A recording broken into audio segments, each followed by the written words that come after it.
Before we come to Prime Minister's questions, can I welcome to the gallery His Excellency Ahmad Safadi, Speaker of the House of Representatives of Jordan, and his delegation. We now come to Prime Minister's questions. Paul Ward. Question number one, Mr. Speaker. Prime Minister. Thank you, Mr. Speaker.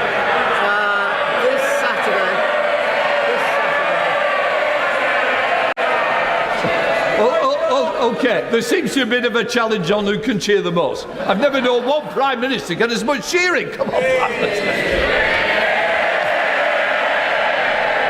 I think they were cheering more, Mr. Speaker. Quite right too. This Saturday marks the 77th birthday of our National Health Service. And I want to begin by thanking our dedicated NHS staff for their service. And in that 77th year, I'm proud that this Labour government has delivered 4 million extra appointments, 1,700 more GPs, and the lowest waiting list for 2 years. Mr. Speaker, the Labour Party is proud to have been the party that created the NHS, and tomorrow we're announcing our 10-year health plan to build an NHS fit for the future so that in many years and decades to come we can still proudly celebrate the anniversary of the NHS. Mr. Speaker, may I also wish England and Wales the best of luck in the Women's Euros. And, of course, congratulate England's under-21s on retaining the Euros. Mr. Speaker, this morning I had meetings with ministerial colleagues and others. In addition to my duties in this House, I shall have further such meetings later today. Thank you, Mr. Speaker. When this Labour government extended free school meals to 500,000 more children last month, Laura, a working mum in Rochdale, told me it would save her £500 a year. She said, "I'm over the moon, only Labour would have done this." Does the Prime Minister agree with me that people voted Labour a year ago not just for change but for hope, and that cutting child poverty is the moral mission of this government to help every child in this country? Mr. Speaker, I'm really proud that we extended free school meals for another 500,000 children, including Laura's. And it's people like Laura that we have in our mind's eye and giving children the best start in life. And I think the Child Poverty Task Force visited Rochdale recently and will continue to back parents like Laura. But, Mr. Speaker, we've already started not just free school meals being rolled out, free breakfast clubs, extending childcare. That's real change under this Labour government. Opposition, Kemi Badenoch. Mr. Speaker, can I first of all take this opportunity to congratulate the member for Rochdale for being the toady of the week, helping the Prime Minister. We all know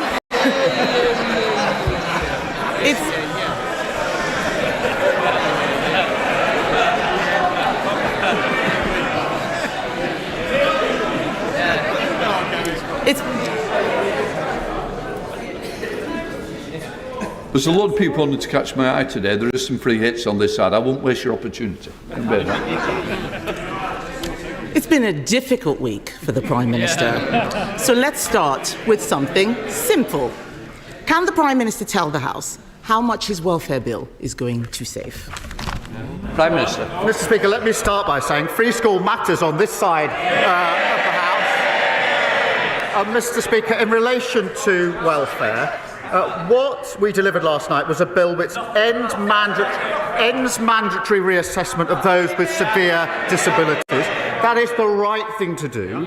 It rebalances universal credit. That is long overdue, and it sets out a pathway to reform of PIP. Mr. Speaker, it's consistent with the principles I set out throughout. If you can work, you should work. If you need help into work, the state should provide the help. The system that they broke doesn't do so. And if you can't work... I think there's one or two I can spot immediately. Usual voices, same names, please. It's too early to leave the chamber. Prime Minister. And Mr. Speaker, if you can't work, you must be supported and protected. The reformed welfare system that we're putting in place will be better for individuals, better for the taxpayer and better for the economy. Kemi Bernard. Mr. Speaker, I don't think the Prime Minister actually watched what happened in the House yesterday. His bill was completely gutted. A U-turn in the middle of the debate, removing Clause 5. Where on earth was he? The reason why he can't answer the question is because he knows it doesn't save any money. It's going to cost millions. This is the first Prime Minister in history to propose a bill to save money who ended up with a bill which costs money. So if the bill doesn't cut welfare spending, can the Prime Minister tell the House how many people it will get into work? Well, Mr. Speaker, I'm glad she asked that because it gives me the opportunity to say we've already started changing the job centres and investing in support back into work. The Trailblazer scheme, which is doing exactly what she asked me, which is getting people back into work. The bill last night will help people back into work, and of course the Timms review is ongoing. But I tell you what won't help people back into work, won't help control the costs, and that is voting to keep the broken system. And that is what they did last night. Everybody in this House accepts that the current system is broken. It invites the question, who broke it? They broke it. And last night, they voted for the status quo. The broken system is their policy. That won't help individuals, taxpayer, and it certainly won't help the economy. Mr. Speaker, I'll tell him what we did on welfare. Yes, they cannot. Why are they laughing? They don't know. My party delivered the biggest reform of welfare in government. We got record numbers of people into work, including millions of disabled people, and we cut the deficit every year until COVID. The fact is, we're not scared of doing difficult things on this side of the House. We got people back into work. What he forgets is that since the election, since he became Prime Minister, an additional 1,000 people a day are signing on to incapacity benefits. That is 50% more than under us. 50% more than under us. And Mr. Speaker, astonishingly, because of the mess they made yesterday, because there are no more savings, sickness benefits alone are set to rise to £100 billion on his watch. He cannot reduce that now. Order. Mr McKee, I think we've had a run-in before. I certainly don't want any more. Seriously. You're obviously not getting your timing right because I can hear your voice every time. I'll start again, Mr. Speaker. Yes. Start again. Sickness benefits, louder for those at the back, sickness benefits are set to rise to £100 billion because of their mess. They cannot now reduce it. They can't reduce it because after last night's humiliating U-turn, we know he cannot control his MPs. They're cheering now, but you signed the amendment. Over 100 people signed that reasoned amendment until the bill was completely gutted. He said that he would take the difficult decisions, but isn't the reality that he is too weak to get anything done? Mr. Speaker, I'll tell them what they did to the welfare system. They broke it. And it's the same as the NHS. What did they do? They broke it. Same as the economy. What did they do? They broke it. They broke everything that they touched. And now she describes the broken system that we are trying to fix. What did she do? She voted against fixing the system that they broke. And I'll tell you, Mr. Speaker, and spell that out, they voted last night for the system that is keeping 1 million young people not learning or earning. That is a disgrace of their system. They voted for a system where we have 3 million people out of work on ill health, and they voted for that system. We're fixing it. We're clearing up the mess that they left, just like we're clearing up the NHS and the economy. He's got some brass neck. Has he read the papers this morning? That bill will achieve nothing. It is a pointless waste of time and is absolute proof that he doesn't have a plan. Let me tell the House what's going to happen. In November, the Chancellor is going to put up our taxes to pay for his incompetence. We on this side of the House know that you can't tax your way to growth. But people out there are frightened. Yes. These are the same people who cheered when they talked about the NI rise and the jobs tax. Why are they complaining now? People out there are frightened. Can he, Mr. Speaker, reassure them by ruling out tax rises in the autumn budget? Prime Minister. Mr. Speaker, she knows that no Prime Minister or Chancellor ever stands at the dispatch box and writes budgets in the future. That isn't what they did, it isn't what we did, and she knows it. But she talks about growth. For 14 years, we had stagnation, and that is what caused the problems. And I'm really pleased, Mr. Speaker, to show the progress that we're making. I can update the House. Last week, Amazon put in £40 billion of investment into this country, one of the biggest investments of its time. That brought the inward investment to £120 billion in the first year of this Labour government. Mr. Speaker, I can also tell the House that business confidence is the highest for 9 years. That's longer than the whole time that the leading opposition's been in Parliament. And the figures this week demonstrated and showed we had the fastest growth in the G7 in the first quarter of this year. What a difference to the mess they left. That's the difference a Labour government made. Mr. Speaker, he talks about jobs. Unemployment has risen every month since Labour took office. Has he spoken to Nissan, by the way, and looked at what's happening there? This man has forgotten that his welfare bill was there to plug a black hole created by the Chancellor. Instead, they're creating new ones.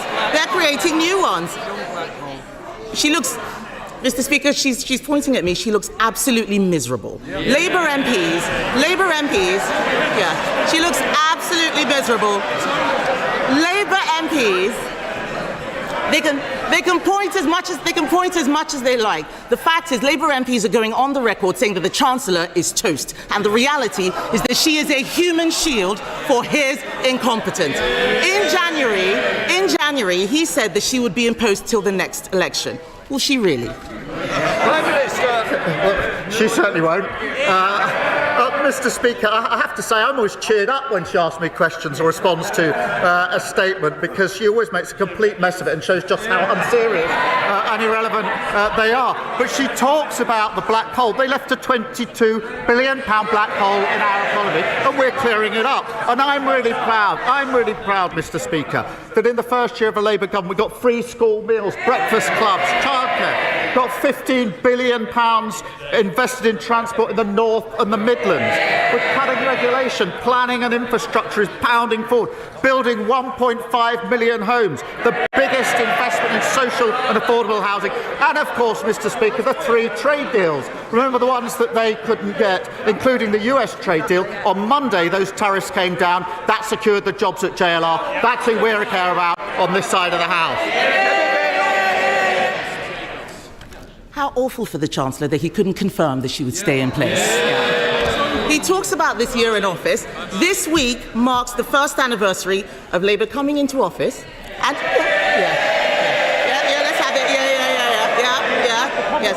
The whips can't get them in the lobbies, but they can get them to chair at the right time. The fact is, his own MPs are saying this government is, and I quote, incoherent and shambolic. That's Liverpool Wavertree that said that. I could go on and on.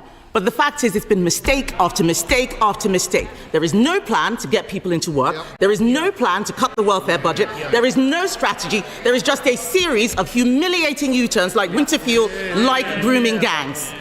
Mr. Speaker, what's really shocking is that every other party in this House voted for even more welfare spending yesterday. Yes, those MPs behind him and the Lib Dems and Reform. The Conservative Party believes that this country needs to live within its means.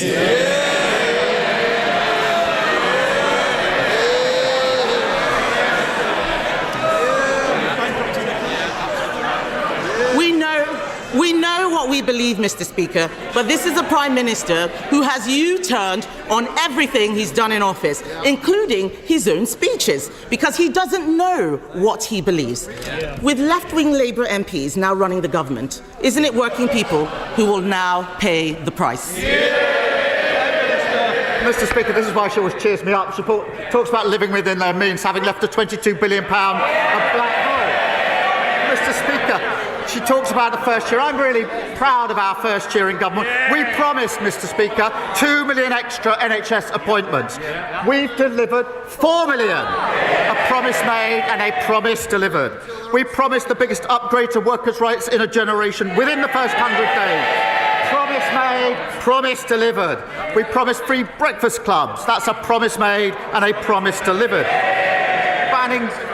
bonuses for water bosses who pollute our rivers. That's the mess they left. A promise made and a promise delivered. Creating GB Energy. A promise made and a promise delivered. The largest increase in defence spending since the last Labour government. A promise made and a promise delivered. And putting more money in the pockets of working people, particularly the 3 million who are the lowest paid through the national minimum wage. A promise made and a promise delivered.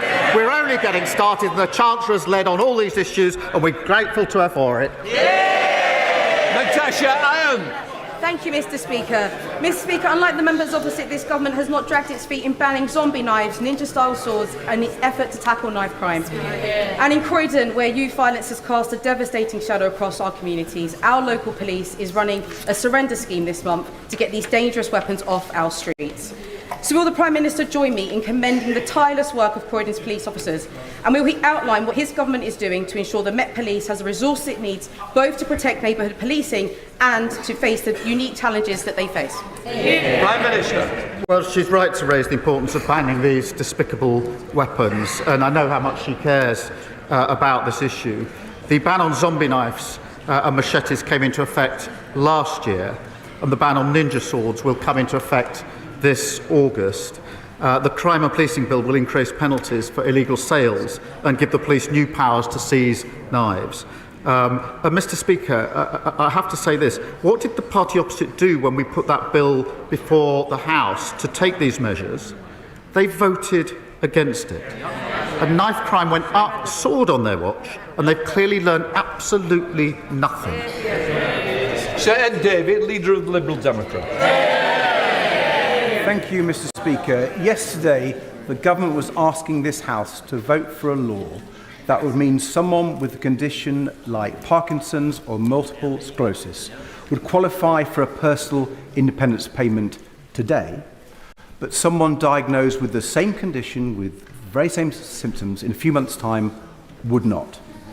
We all know that the cost of welfare needs to come down, but that was not a fair way to do it. Until he lost control yesterday, the Prime Minister was arguing for that approach. Has he changed his mind on this or not?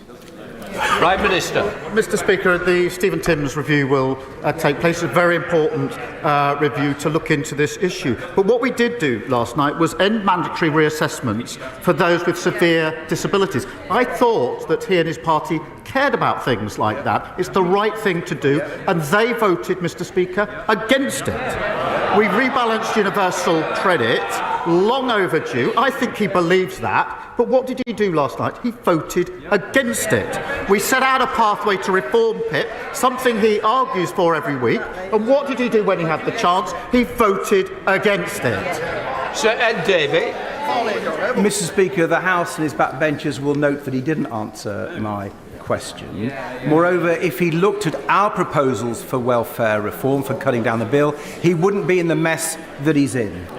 But moving on, Mr. Speaker, from Hillsborough to Grenfell, Primados to Horizon, the contaminated blood scandal to nuclear test veterans, the bereaved and survivors of some of our country's most appalling scandals have come together to call for a legal duty of candour and the secondary duty needed to make it practical and effective for investigations and inquiries. Now they're frightened that the government is watering down these proposals to such an extent that they would be toothless. So after months of delay, can the Prime Minister reassure campaigners that his Hillsborough Law will include a real legal duty of candour as he promised? Prime Minister. Yes, it will. And as he may know, I've known some of the families from Hillsborough for many years now. I met them over a decade ago and know exactly what they have been through, and the various other groups that have suffered similar injustices with similar follow-up, which is an additional injustice on top of the original injustice. And that's why we will bring forward a Hillsborough Law. It's a commitment I've made. I have been talking to the families in recent weeks, personally myself, to make sure that we get this right. And it is important that we get it right, but it will have a legal duty of candour. Kim Johnson. Thank you, Mr. Speaker. Follow-on question. The Prime Minister visited my constituency in 2022 and told families, and I quote, "One of my first acts will be to put the Hillsborough Law on the statute book." Repeated the same promise at conference last year that the bill would be published at the anniversary in April. That didn't happen. However, the government are now planning to table a watered-down version that doesn't deserve to be named Hillsborough Law. After PMQs, my honourable friend, the member for Liverpool West Derby, will introduce the real Hillsborough Law. So can the Prime Minister finally honour his promise and back the law in full? If not, why not? Prime Minister. I'm grateful to her for raising this and remember well the visit that we had. This is a really serious issue, Mr. Speaker. It is important that we get it right. I am fully committed to introducing a Hillsborough law, including a legal duty of candour for public servants and criminal sanctions for those that refuse to comply. It is important we get it right. I have been personally engaging with some of the families on this because, as I say, I've been involved and seen firsthand what they've been through for over 10 years. I first met them when I was a Director of Public Prosecutions and there was a consideration of what order certain things would happen. That was about a different issue, actually. It was about an issue of great concern to them. But she's right to raise this. We will bring this forward. I just want to take the time to get it right and then put it before the House. Stephen Flynn. Thank you, Mr. Speaker. In his victory speech last year, the Prime Minister promised to end the chaos.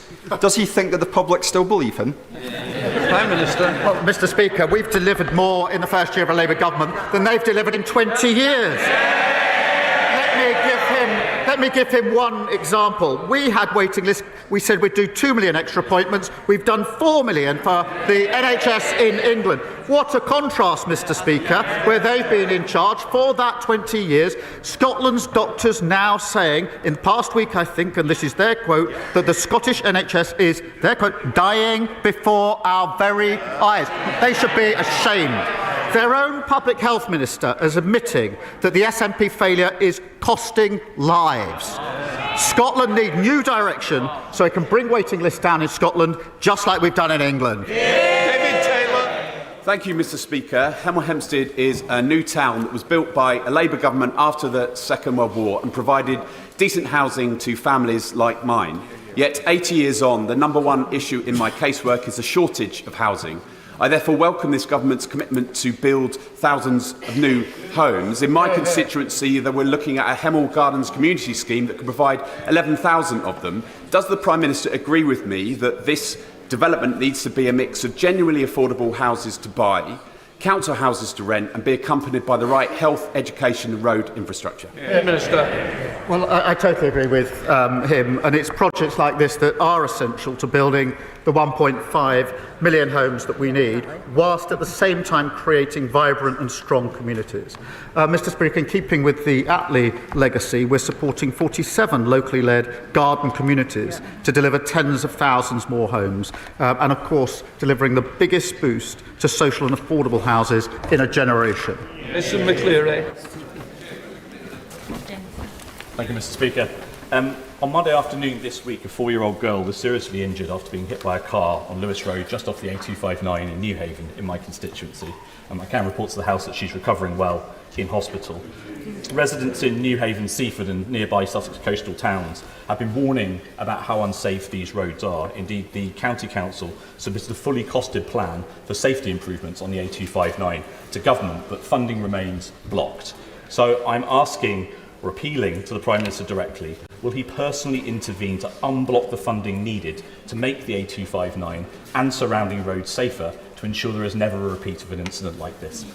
Prime Minister. Well, I'm very sorry to hear of the incident that he quotes, and my sympathies with the family, and I think I would send the best wishes of the whole House to the family and to the little girl.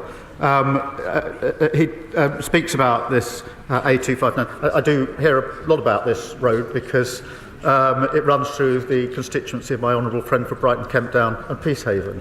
And I know it needs addressing, and I know how strongly they've both been raising this and campaigning on it. A decision is going to be set out shortly. I think he has met the Roads Minister, but I'll make sure that he's kept fully updated of developments. Olivia Bailey. Thank you, Mr. Speaker. I am proud to represent thousands of people working in the defence sector. Ordinary people doing extraordinary jobs to keep our country safe.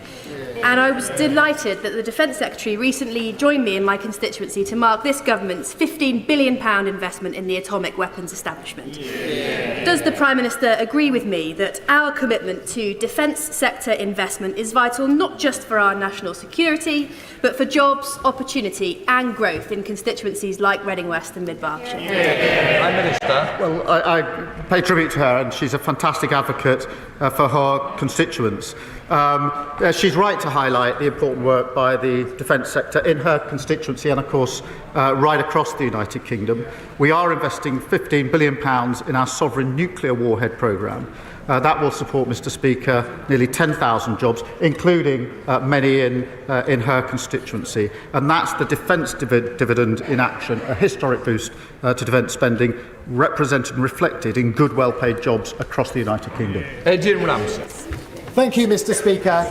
Given that the government appears to be in listening mode, will the Prime Minister agree to scrap other measures that are pushing more people into poverty, such as the cruel two-child benefit cap and the harsh and totally unacceptable cuts to universal credit for ill and disabled people, which remain in yesterday's dog's breakfast of a bill?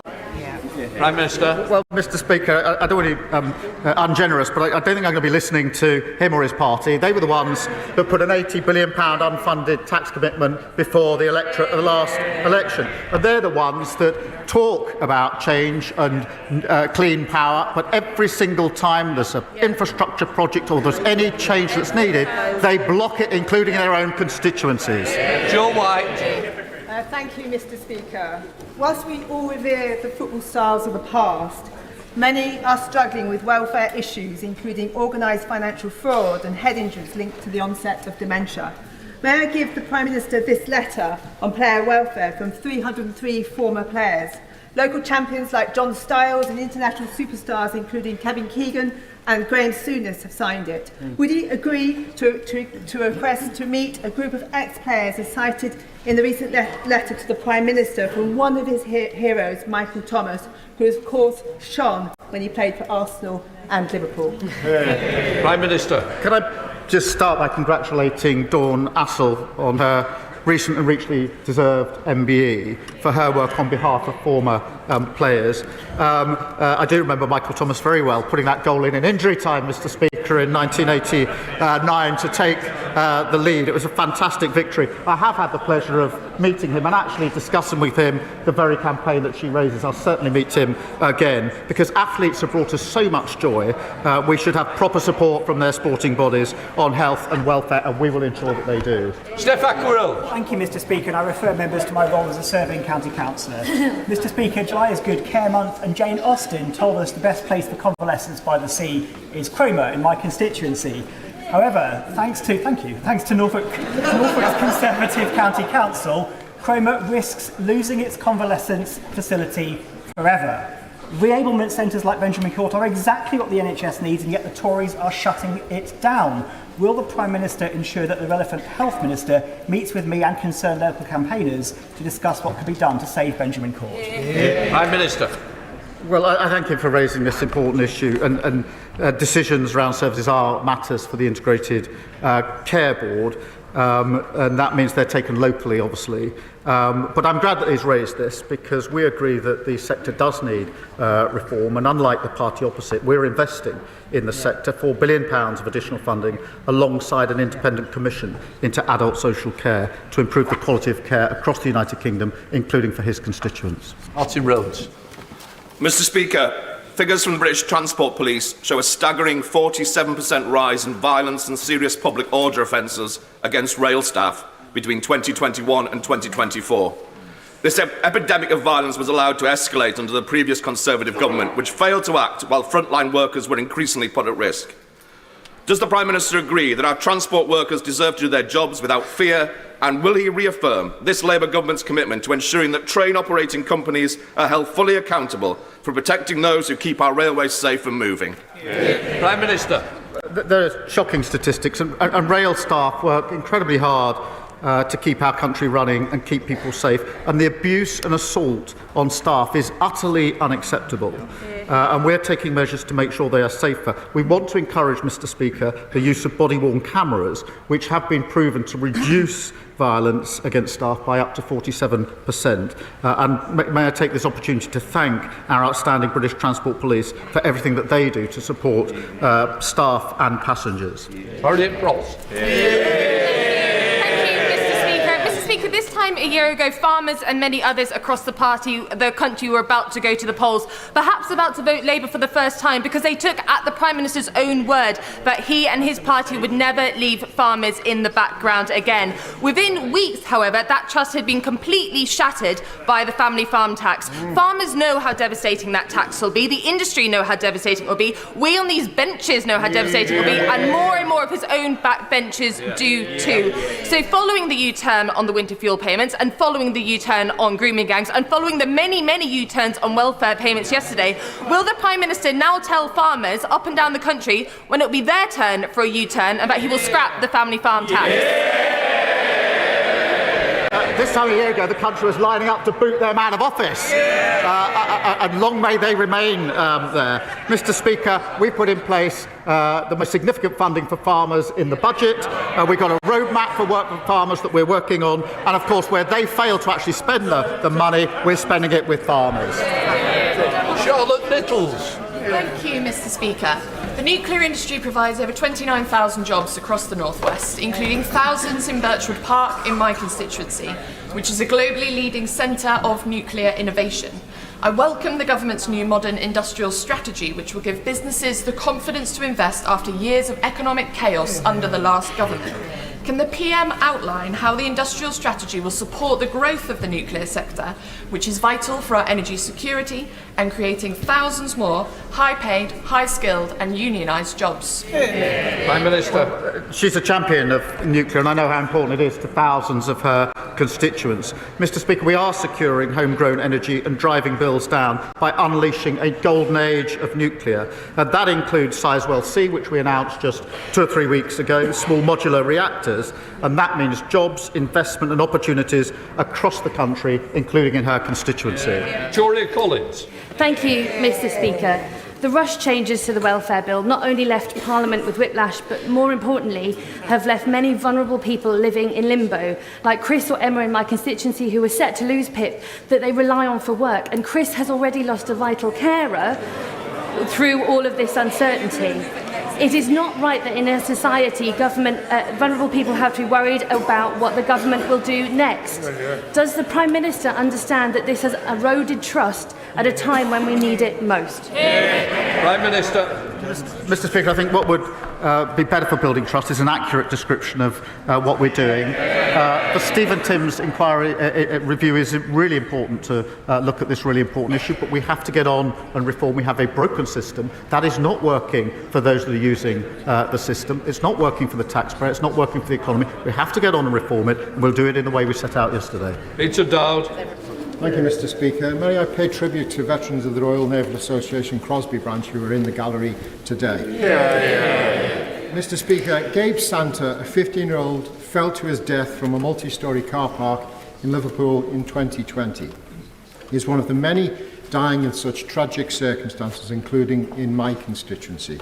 My multi-storey car park safety bill seeks to prevent such deaths. Will the government look carefully at its contents as part of a national suicide prevention strategy? Minister.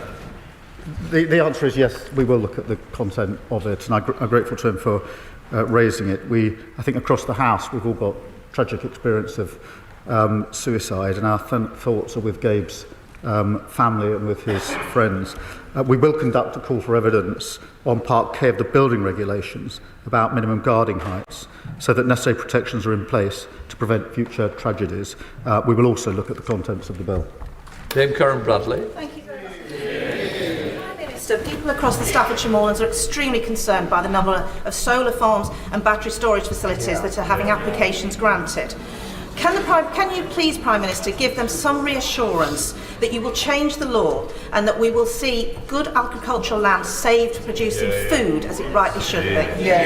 Prime Minister. Mr. Speaker, it's right that we do both and do support agriculture, but she says people across the country are concerned about solar. They are also concerned about their bills coming down. They went up under the last government. The only way to get them down is on renewables, and that's what we're doing. Final question, Jessica Warden. Thank you very much, Mr. Speaker.